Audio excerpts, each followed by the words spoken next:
Hi, welcome to Voices That Impact. I'm David Kamite, and thank you for joining us again. Our guest today is Robert Lee. He's the Director of Community Outreach at Jingoli. Thank you for joining us, Rob. Thanks for having me, David. And I really appreciate you. We've been friends for a while, but this series is all about the folks that you and I basically speak to, try to help. Want to make sure that they understand who Robert Lee is. You've done tremendous work, and so has Jingoli. So again, thank you for taking the time to speak with us. Sure. I'd like to start by helping the audience to understand who you are as a person, and then maybe the perspective of your career, because that's also important, right? The people that we speak to, show them the path that you've done and where you started and how you got to be where you are, and then maybe we'll talk about the work that you're doing at Jingoli. Sure. So right now, as you said, I'm the Director of Community Outreach for Jingoli. I've been working with Jingoli for, it'll be 16 years in March. I'm from Philadelphia, started out in the Union, born and raised in Local 332 in Philadelphia. Oh wow, okay. Yeah. That I didn't know. Yeah, so construction has been in my blood, my dad, my uncle, my grandfather for a long time. So this path was actually carved out for me, and I took advantage of it, and I'm here today. What I do with Jingoli, I make sure that every project where we have work, every city where we have a large project, rather, we go in and we identify young men and women in that community, and we get them onto the job site. They don't need to know a lot about construction, but what we look for is just their hard work and determination, and wanting to take advantage of the opportunity that we have in front of them. We have mentors that go onto the job site just to check on them, make sure they're all right. They also talk to their supervisors to make sure that they're doing what is supposed to be done. But that program has been working out great. In the last 4 years, we've hired over 150 residents throughout the communities where we work. Wow. Yes. Wow, that's impact. Yes. That's impact.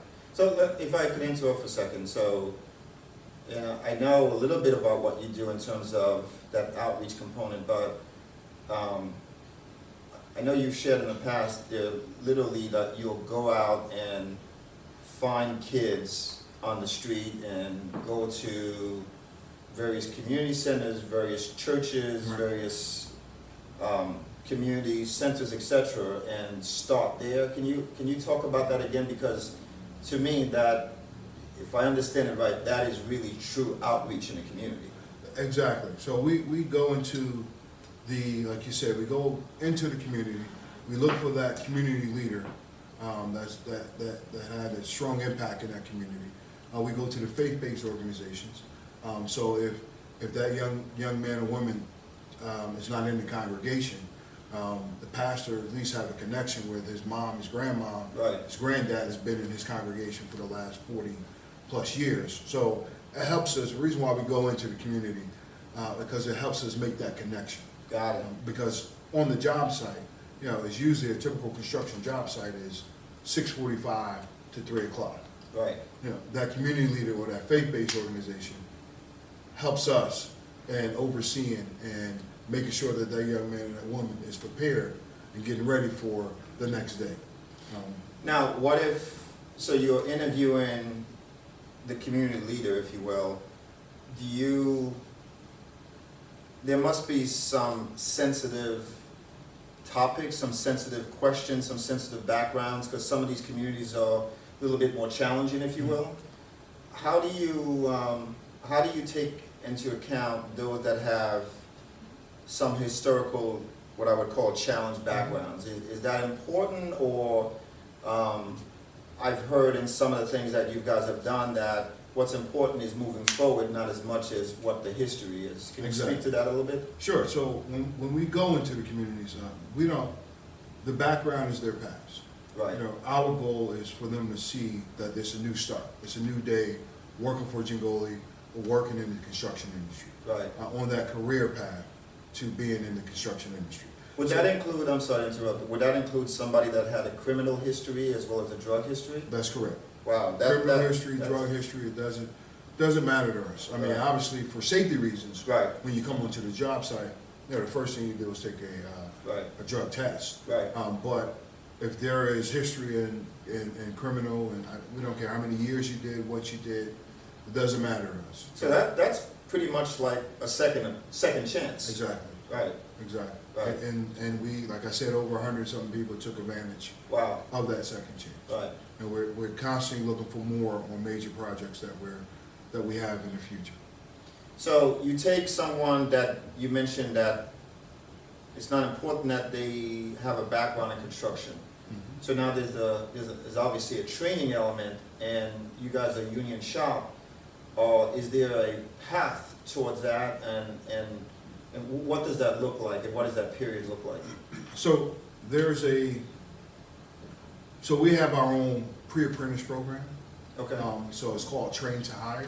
okay, So it's a 12-week path that these individuals, once selected, these individuals go into this training program where we teach them construction math, construction safety, blueprint reading.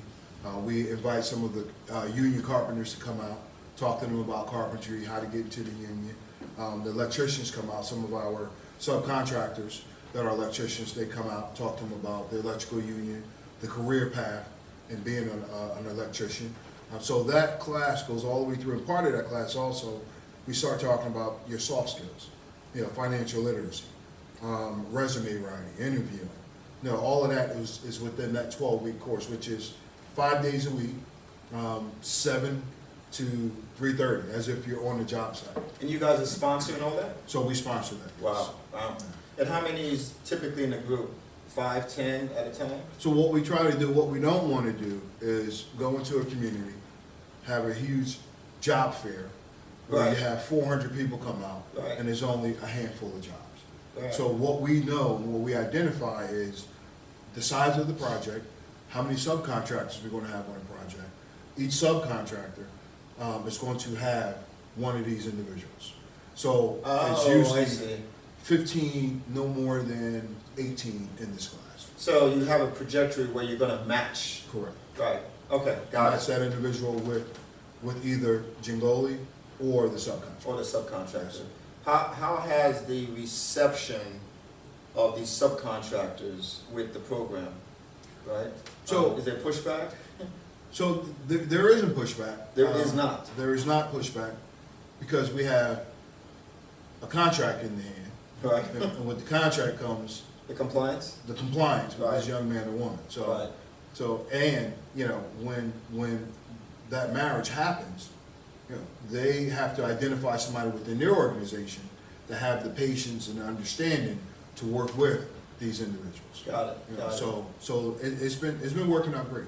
So there's that path, but there's also, I would say, the professional service path, right? The people that are not going to the union, and they're, I think I heard once that there was this, where you brought in a young woman to, she was doing photocopying, she was Right. doing, so, let's call that professional services, Okay. for lack of a better bucket, right? There's that bucket, and I think you mentioned photography once, so Yes. how does that's not a training program per se, right? Because you're not going to learn how to be a carpenter or whatever.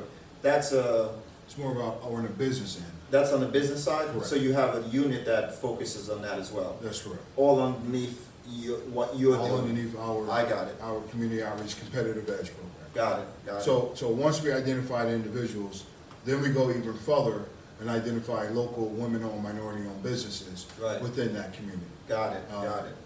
We go again And back to. then there's the professional services and the construction side? Correct. Got it, okay. Correct. So, one young lady, we hired her business to do document controls, to do some estimating and scheduling.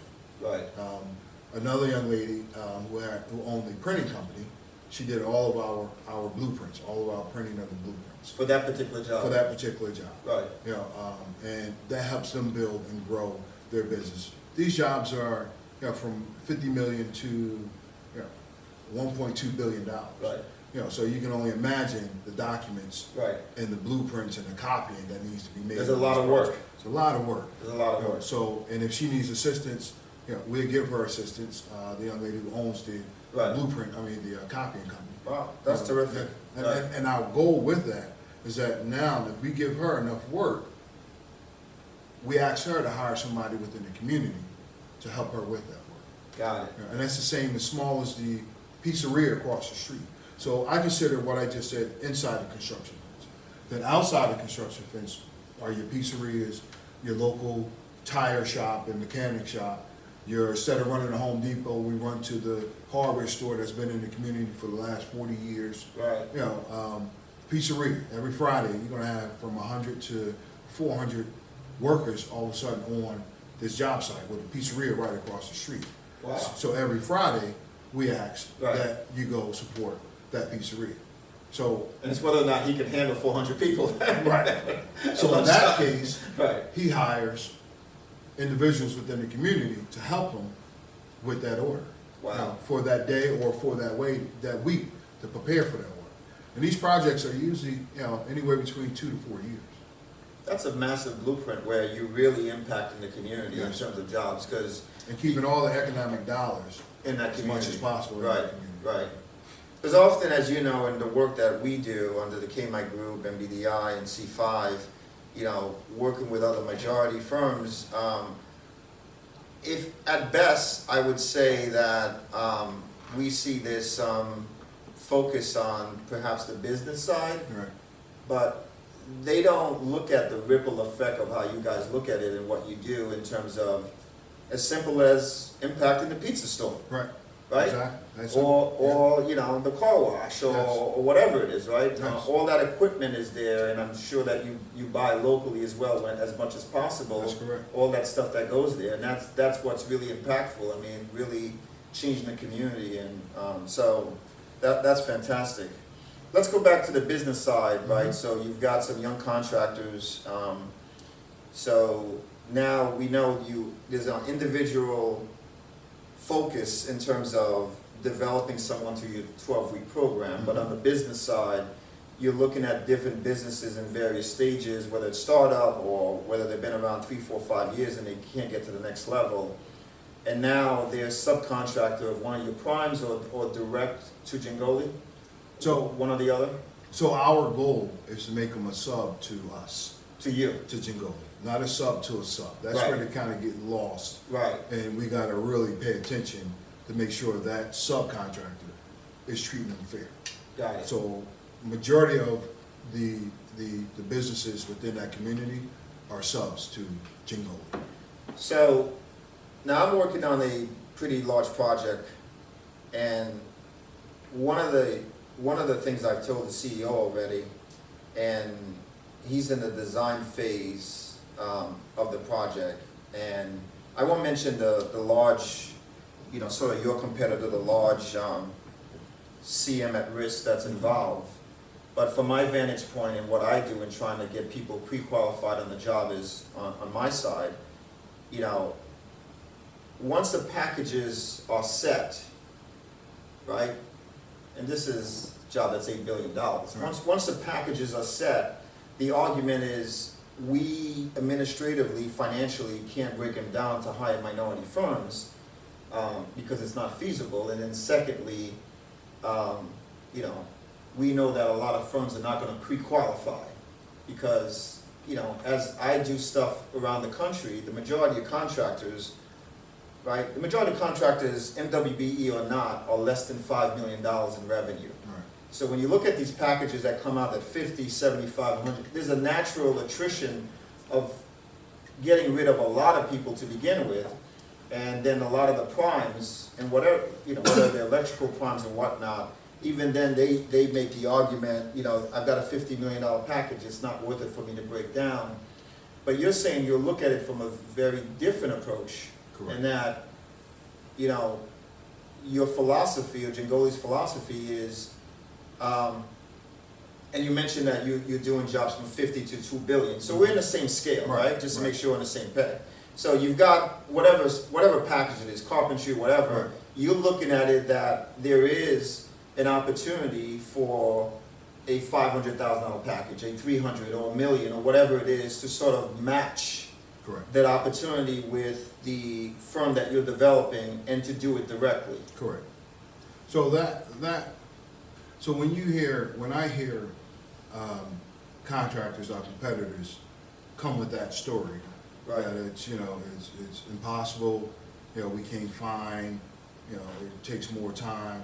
You gotta give that minority woman-owned small business the same amount of time, or if not additional time, because of their staffing. You don't have as much staffing as you do with the larger subs, but you gotta give them the same amount of time. So what happens is that they send out the blueprints, later, give them shorter time to bid, and then they just start to automatically eliminate, just by doing that alone. And then with all the other certifications that you have to have Right. on projects, you kind of eliminate those individuals, those businesses right away. What Jingoli does is that. But, I'm sorry, Uh-huh. so you talked about the blueprints, just going back to my point though, I wanna see if I was heading in the wrong direction, is as you guys look at it, whether it's design, build, or whatnot, but it start with the package, or does that matter to you guys? So the package, so you're talking about like a electrical package. Correct. Right. So within that electrical package, we want to start there. Right. There's still scheduling and timeframes of when that subcontractor or the individual is supposed to give it back to Correct. your GC or your CM. Right. What I hear a lot is that your smaller minority women-owned companies aren't getting the same amount of time. Right. Right. They're asking to submit, or not getting all the documents. Right. Right. So that automatically eliminates them. Or two opportunities for failure. You're gonna do it right. Or you- Not enough time to Exactly. do the takeoff. Now, you don't have all the information, Right. and so your estimate's gonna be wrong. Your estimate's gonna be off, your number's gonna be high or low, Right, so they kind of eliminate you. right, gotcha. We do the opposite. We give them more than enough time, additional time. So as soon as we get the drawings or blueprints from the architect, we're handing them out to the companies that we know need additional time. Gotcha, Right. gotcha. And then we're negotiating with those companies. So, and if the projects or the electrical package is 20 million, and we know, and they know that they're not capable of handling a 20 million project right now. Right. The ultimate goal is to be able to in 2 years, 5 years from now.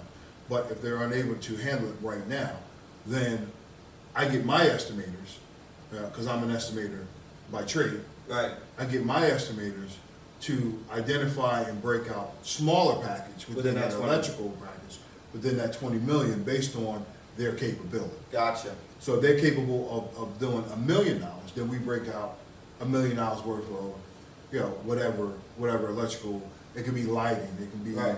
it can be that outlets. Whatever $1 million we can find and break out is what we're giving to that contract. And that lends to a totally different approach and philosophy, right, than most of your competitors. I'm not suggesting that nobody else does that, but I think that's where we find the rub, because on my side, the financial side, when people come to me and like, I gotta qualify for this, Right.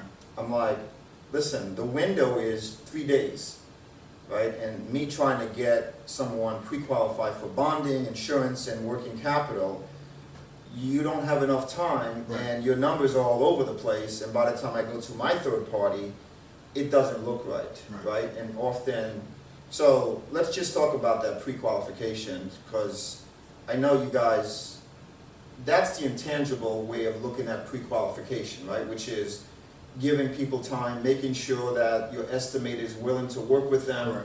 and work towards an agreement versus, we do a lot of work for a lot of agencies, and the agencies obviously hire a CM at risk, a large firm, and then the minorities are often then, to some degree, an afterthought, But there's always this outreach that's in a room and everybody, that's a $6 billion job, which is Right. not relevant, Right. right? Right. It's relevant to only what you can do, Right. number one. So 6 billion is not relevant. But more importantly, they're asked to fill out often a 20 to 26 page pre-qualification form Correct. that most of the time to me, and I've looked at many of them, that are very subjective. Correct. And my view is that most of the focus is on disqualification Yes. versus pre-qualification. And I think that has a massive economic impact to small businesses and MWBEs, and that is the philosophy of how you're looking to do things. I look at these documents, and I mean, it's just unnecessary. Right. Really, I mean, I'm not suggesting that firms should not have a process to evaluate other firms and so forth, but, you know, I've been doing this, again, like you, for a lot of years, and I think more focus is on disqualifying, and partly because, you know, there's a lot of, I guess, reasons why that gets done. Right. But it's often because either they don't want to make the goals happen, or opportunities to happen, or they have a different mindset as to, let's keep this amount for ourselves, Right. and not give away profit. So it's profit driven as well, right? So, I would yes, think. yes, and construction is always profit driven. Right, But there's a word out there that we took out of the Jingoli language, which is best effort. right, Because best effort can be misconstrued to mean so many things. right. You know, a phone call, oh, he didn't answer, the contractor didn't Right. answer the phone. I faxed something, I faxed something, you know, that's a best effort. I called your sister. Right, exactly. So what we did at Jingoli was we created a pre-qualification that's 4 pages front and back. That's the pre-qual that we email, fax, however they need it, mail it to them, to these contractors, and they fill it out front and back. Once they fill it out front and back and return it, then I know they're serious Right. about being on this project. Rightly so, first step, right. First step. Yeah. After that, then either myself or my team, I have a team of 9, we set up a meeting with these contractors, small minority women-owned contractors. We either go out to their site, or we bring them into our office, and we start talking more about their capabilities, if they're bonded. Because for us, bonding doesn't automatically eliminate you. Mm-hmm, You know, let's figure it out. right, You know, so if you're bonded, if you only have 1 dump truck, that doesn't automatically eliminate you. You know, if we gotta move certain tonnage of dirt, you know, but you Right. only have 1 dump truck, that's Right. fine. right, You know, let's figure out how you can team up with another dump truck company, or lease dump trucks for this amount of time Right. for these projects. Right. So, if you wanna figure it out, you can figure if it you out. want them involved, they can be involved. Right, You know, and that's the bottom line. It's that simple, David. If they want to be involved, if you want them involved and they want to be involved, all else can be figured out. Everything else can be figured out. and financial wise, you, to the extent possible, you work with them to support them to make sure that they're not stretched, or what I say, or what I've seen rather, not what I say, a lot of firms do get opportunities that's well beyond their capabilities, and they end up going under because they've taken on too much. Correct. So one of the other things we do, once we selected that company, he's working for Jingoli, he's a sub to Jingoli, we pay him every 15 days, 15 to 20 days. Wow, That's important. That's one of the other things that we identified with helping to grow that business, that woman-owned minority business, because they're in the union now. because they're in the union now, right? So Right. now, union guys get paid every week, every Wednesday, Yeah. they get paid. 30 days on a union job, I would say to you, most of the firms that we know of would go under if Yes. they don't have that kind of cycle. Yes, And if they do have access to some capital, unfortunately, it's often at some crazy rate that's Right. 15% or more. So I often say to these guys, you're not making money on the job. Right. Because they didn't factor in the interest rate component in their bid. Right. Compared to their profit. It's Compared to coming their all out of their profit. And often they don't understand that, and I'm like, no, there's the cost allocation to that. So that's significant because not only did they stay alive, right, but then they could really grow because you're taking that not the retainage, but the profit to help you Right. onto the next job. Correct. I don't think a lot of people really think of it that way, and that cash flow cycle is a massive, Extremely important. and extremely important to survivability, number one, and then growth, number two. Because And- otherwise, why do it, right? Right. Right. Why be in the business? Why be in the Yeah. business? Yeah. So one other thing we do when it comes to the cash flow and the invoicing is that every project has a project account. Got it. That company, that person is talking directly to that project account. So Got it. beforehand, they already know how Jingoli invoice, because every company invoices differently. Differently, right. Yeah, so beforehand, they already know how Jingoli invoices. So one thing that we wanted to eliminate is that the invoices, and then two, 3, 4 days later, something's wrong, and then we send it back to you. So now there's time We lapse waste- in between. yeah, Right, so, And he or she still has the liability of the union. exactly. Right. So Of we- the payroll rather for the union. Yeah, We right. make sure that prior to stepping on that job site, you're talking to our project accountant to make sure that you have all the documents that Jingoli expects in order for you to get paid within that 15, 20 day window.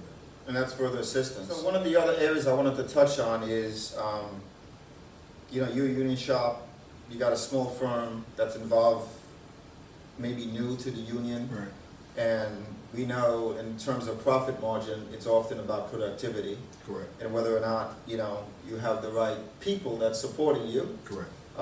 So to that end, do you help, do you influence, do you make sure, that firm that you're trying to help is part of your product as well. Correct. For your client, so I would think it behooves you to make sure that they're productive. And you're paying them 15 days, but they also have to be productive in terms of making sure whatever they're doing, Right. they're getting the right people from the shop. Right. So can you speak to that a little bit? Sure, so Jingoli's been union for the last 98 years that they've been in business. So we have a great relationship with the union. So we introduce the union to the business to the union.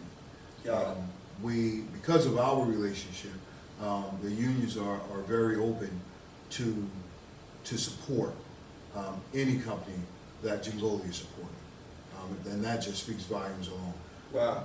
When that company comes into the union, a union has a meeting with them. The union talks to them about who's available, the experience of who's available, so they can get an idea of when they call the union hall What they for might get. what they might get. Got it. Right.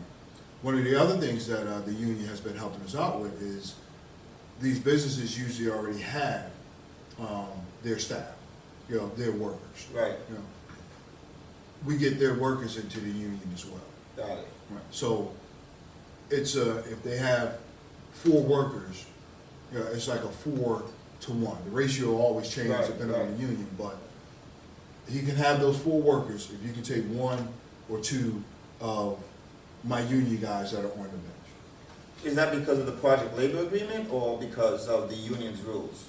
So so it's not necessarily rules, and it's not the project labor agreement. It's just it's a I want to say gentleman's agreement. Got it. Well, I want to be careful and say it. So to start all over, so it's an agreement that We have an understanding. there's an understanding Right. and an agreement that has been discussed that, to help support that business, this is what is needed. Right, right. So- Got it. Got it. Yeah, but the unions have been very supportive of the businesses. And one other thing that the union, take it a step further, is that now you can sign a union agreement per job. Oh, So usually it's a 3 to 5 year, depending on the union, commitment. Right, It can be a per job base. right, You know, now, the whole time you're on a job, they're encouraging you to join, but there's been several our small minority women-owned businesses that, because they have other non-union Non-union. work going on. right, So the unions allow them to finish their non-union work, you know, and on this job, you know, as a union company. but still, even if they're still not mandated to, even if they finish their non-union, they're not mandated to join. Correct. Because the nexus for, in what I do, in looking at the financials and operations, and many think of converting the non-union to union, which I believe in, Right. often is helping them to understand the financial structure that is Correct. very different. Very different. Yes. And I think giving them the opportunity to sort of taste the waters a little bit, Right. right? And understand what's involved, how to manage it, and more importantly, what's the financial structure? Right. 2-week payroll versus every week, Yes. union benefits and all that. It's a different capitalization of the Correct. company. Correct. So in New York, where we do a lot of work, we've seen some firms struggle in that conversion We had a firm. because they don't quite understand the Correct. math. So we had a firm up in Newark, New Jersey, that, to your point, didn't understand the math and the additional overhead Right, that a union worker brings on. So her number came in lower than what it should be. We brought her in, sat and talked to her, and told her, this is the union math. These are Right. the You're the missing new something. rates. You know, these are the rates that are coming out. Right. You know, so put that in there, because it'll be in the middle of the year, your new rates come out. right, right. You know, and this should be part of your overhead and profit. Now, how you do your profit and your overhead, you know, You but gotta be objective. you gotta be objective, but these are the rates. Right, So it went from her bringing in a price of $75 per union guy per hour to $92. Big difference to your point. $17 is big, Yes, it's your profit margin right there. $17 an hour, Yeah, you know? that's a big, Right. Yeah. So we make sure that we're not in the business to hurt business. yeah. We're not in business to drive business out of business, That could have you know? put somebody under depending on the Exactly. length of the job, right Exactly. there. And that's great, that's great. So, this has been great. Is there any other areas that you'd like to touch on that I haven't asked you on? Because I know the platform is rather, and I keep learning more and more as I talk to you, Right. and the platform is rather extensive, so. There's one last piece I just want to touch base on with, when it comes to the younger generation, Okay. and getting into the construction industry. Because a lot of our unions are aging out, and there aren't a lot of people coming in behind them. And for a Interesting. lot of reasons, Right. you know, one that we all know of is that for the last 10 or 15 years, you know, we've been preaching college, and not trades. Right, So that's one of the reasons why, Right. you know, good for them going off to college, but bad for the trades. right, So we're helping the union trades, which is another reason why we have a great relationship. We're helping them recruit. You know, so we go into the high schools or the Boys and Girls Club in the communities where we have a large project, and we teach them basic construction. You know, so that's a 12-week class, 1 day a week. We sent the documents up to the state, so if we go into the high schools and teach these classes, they actually get credit. Right. It's a class period, so that 42 Oh, wow. minutes, so they actually get credit.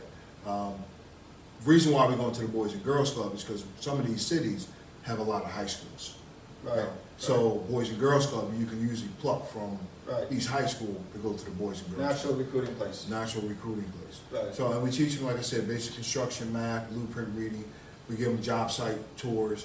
The ones that head off to college, we support them in just college, not necessarily tuition or scholarships, because sometimes that takes away from their financial aid. So we Right. give them additional college, help them pay for their books, things of that nature. The ones that don't go off to college, we start guiding them in the direction of union. So we put them on our job site. You know, if they want to be, that's the path they decide to take, we put them on our job site, and we start introducing them to the union halls. The ones that are off to college, when they come home, we actually give them paid internships when they get home from school in the summertime.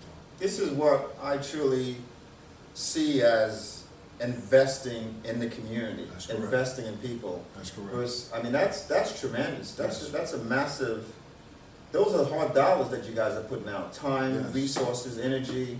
Yeah. That's major. And what Joe always say, that it's not charity, it's a currency, because it makes sense. Right. You know, so we have our competitors, you know, who, we can all do the same thing. We all built the same thing. Our Right. safety record is just about the same, although we got one of the best safety records.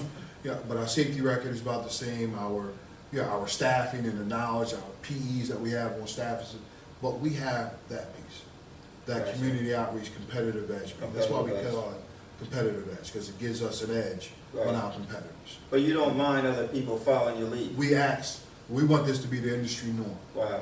So we have no problem. We have several competitors who came in to our office, sat down with us, said, what is this thing you guys are doing? Right. You know, because the word is around, and, you know, your elected officials and your other community leaders are loving it. You know, so here you go. You know, take our name off of it, here you go. But they gotta find a Robert Lee. It's hard to find a Robert Lee. It's hard to, but there are a lot of individuals who want to help. No, build this. and I mean that sincerely as Yes. well, right? So there's the mechanics of anything, there's the roadmap, there's the documents, Right. but you have the people with the spirit and behind it as well. Starting from the Joe Gingoli Yes. down to you and Yes. your team, that's also the heartfelt part of it, right? It starts from the top. It starts from the top. It has to start from ownership. Right? That's the only way that it's going to work. It has to start from ownership. Well, it's tremendous, man. So, listen, thank you for your time, man. I know we spent quite a bit of time. This Thanks has for just been having great, and it's great that the community can hear what you've accomplished personally and what the Gingoli family, 98 years, been doing. I mean, Yes. I think that's impactful, so thank you. I appreciate it, man. Thanks a lot. All right. Yeah. All right, thank you.